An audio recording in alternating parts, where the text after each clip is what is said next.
I am so excited to have you here, Ellen. And I just want to say thank you so much for choosing to do this with me and share your experience. I think a lot of women can get a little bit more of an understanding of what divine union is actually about. So thank you. You're welcome. And if you don't mind to just introduce yourself and tell us a little bit about who you are and Yeah, so I'm Ellen.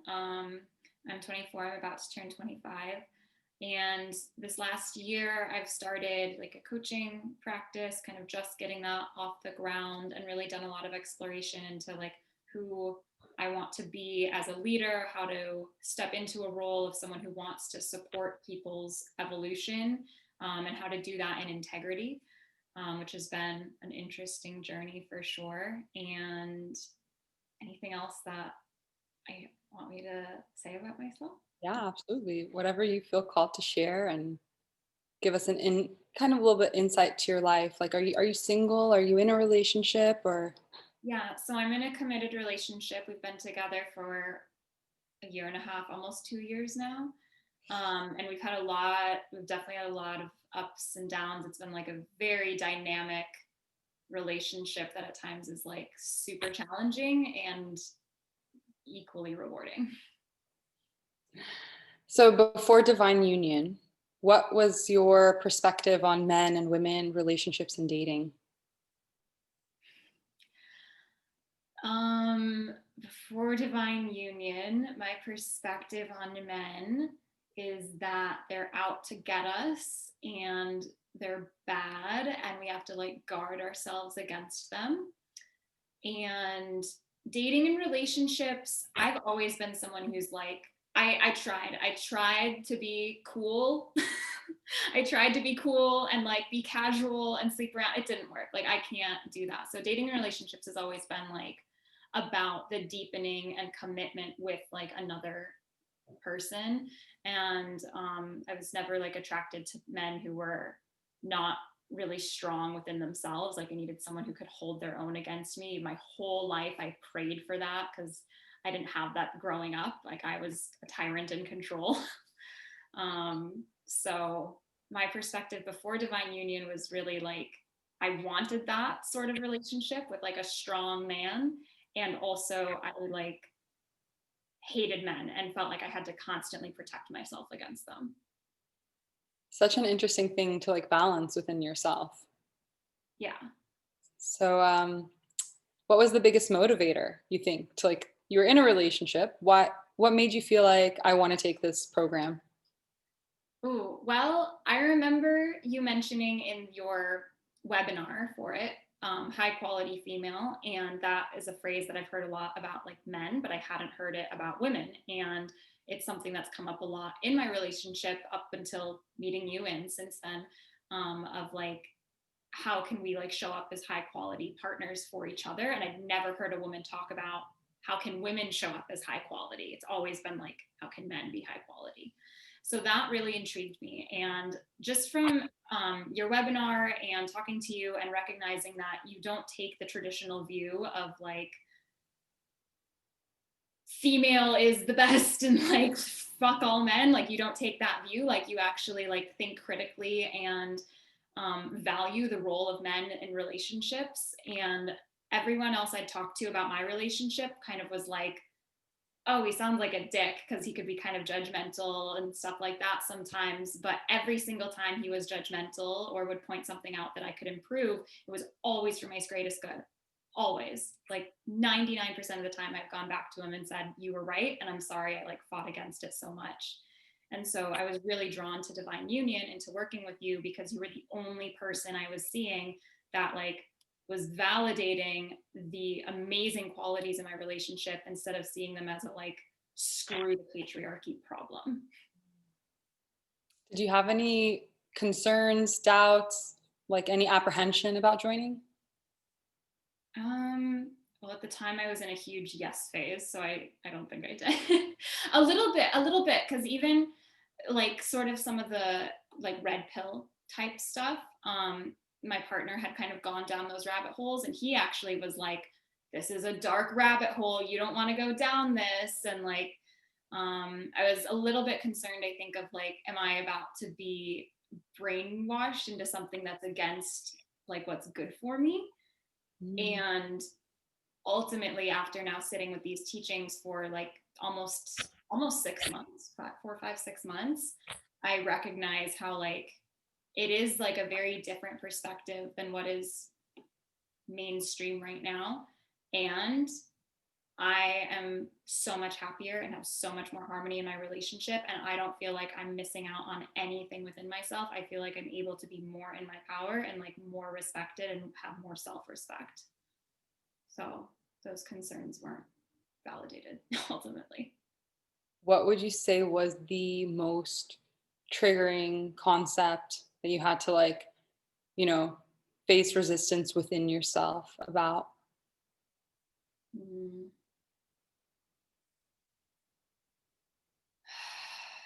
I think like the concept that just because we're a woman in this age of female empowerment doesn't mean that we get to run around not taking responsibility for our actions in our relationships. And the kind of dismantling of the idea of, well, like any guy should be lucky to have me when I'm actually can be kind of a shit show sometimes and can be really argumentative and defensive. And like, I also have wonderful qualities, but it's just taking ownership for that. And that's been really hard. And divine union, I would say, is incredibly rewarding. And it's also not for the faint of heart because you have to actually look at yourself and take responsibility in a time where women are getting to not take responsibility for their actions and attitudes. How do you feel about this concept now? Like, have you unpacked it further? Yeah. Oh yeah. Honestly, I don't it took having some space to like integrate all of the content of the course for me to really start integrate, like I just said integrate, but for me to really start integrating and unpacking it in a real life way. Like during the course, I was kind of intellectualizing it and I was able to use like, oh, here's a piece of it, here's a piece of it, and like, but it was like it's such a shift that has to happen within yourself to take responsibility for your role in relationships and for your role in your own life really, and to shift from hating the other gender to respecting them takes a lot. So with more time now to like integrate it and let it sink in and really see the and like really apply the teachings to my relationship and see like how we are going from a state of very passionate conflict to now like a much growing state of like deep intimate harmony. um like the concept of divine union is just revealing itself more to me on a day-to-day basis, where I see how like not getting angry at him for being strong in himself and instead just like taking integrity and being taking ownership over like my shit and communicating that effectively, while also if he's being strong in himself and pointing something out to me about myself, learning to just communicate like this is upsetting and frustrating to me instead of automatically getting defensive and like making him the problem has been a huge shift. This has been like it has been the biggest thing I think for like snapping me out of victimhood ultimately. And yeah, so it's a continuous unfolding, it's a continuous integration of this concept of divine union. And it's beautiful and challenging and really rewarding all at the same time. What has shifted in your relationship? You mentioned a few things, but what like really is notable, if anything, if anything? Maybe it's gotten worse, maybe it's gotten better. Yeah, I think big shifts are one, me knowing and understanding myself better, because what's taught in divine union is a lot of stuff about like the innate female biology and how that interacts then with like a male's biology, and how to then bring harmony to these like innate impulses and not let them take control of everything. So having that understanding of what's going on with both of us at like a biological emotional impulsive type level, um, and being able to communicate that to him, and like once he was really open to integrating and understanding it, has brought a huge shift. So now we know there's times of the month where it's like, don't, if you have something to point out to me about myself, like if my partner has something to point out to me about myself, do it in a different way than at this time of the month. And he's even observing, he's like, oh my God, wow, you're so much more receptive when I do that. That's amazing. And I'm like, yeah, this is really, really nice. And other things, I think,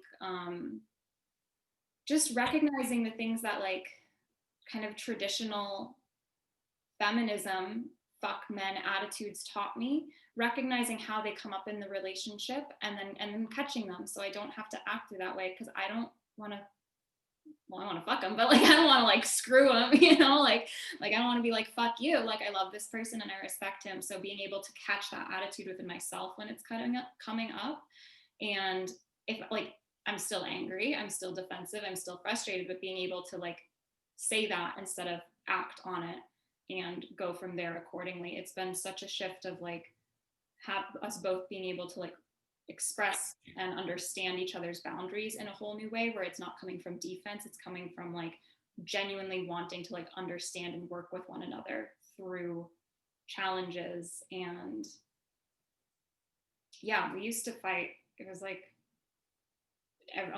almost every time we saw each other, like when we moved in, it was like almost every day. And now it's, our fights are they still happen, but they're much more subdued, and they're much more like they feel like growth instead of like exhausting, like oh my God, I can't talk about this thing for 3 hours, like I'm gonna tear my brains out, like please let us in this conversation. And instead like we're able to communicate it through a lot better, so it feels like each conflict is actually like a building block for growth. It's like the recovery period gets shorter every time. It's like you like have really high highs and really low lows, and you keep going like through that until you figure out a way to like keep the highs and keep the lows like little dips instead, right? Yeah, exactly. We even had that before this call. I would like, he wanted me to make him some food, and I was like, okay, do the dishes. And it was like, okay, good exchange. And I was going to make him some food, and then he like did something that really irritated me and startled me, and I was really tired and exhausted. And I like was just like, I'm not making you food. Like, I can't make you food. I'm like really upset you just did that. And for me, instead of like getting super blown out of proportion angry, I was able to just express that and like be honest, like I'm really tired, I'm not feeling great right now. And because I wasn't acting like crazy blown out of proportion, he was able to come to me and like be like, okay, I hear you and I'm sorry and I won't do that again. And I was like, okay, I'll make you food, let's like have a nice lunch together. And it was like, that could have been like a 3-hour ordeal a couple months ago, and it was like 5 minutes. So Saving a lot of time these days. yeah.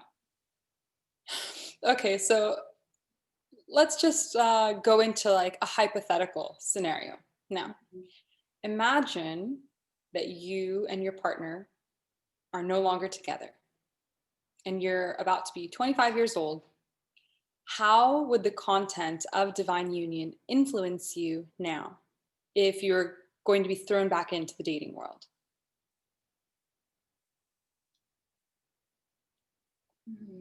I would be very picky. I was already really picky. A lot of the things of Divine Union confirmed instincts I was having that I felt like weren't cool, because everyone's supposed to be a slut and sexually free right now, and that was like not what I wanted. But I would be that much more aware about being really picky. I wouldn't necessarily sleep with someone as quickly as I would have in the past. And to be to be like very honest, who I am, I was always screening for the father of my children, always. So if anything, if I were to be back in the dating pool now, that would still be going on, and I just wouldn't feel weird or guilty or bad about it. I would be like, no, this is valid. And I'm not like an anti-woman empowered whatever. Like, this is like actually very empowered to like my own innate desires for life. So very valuable reflection for sure. So younger version of Ellen, what would you advise her?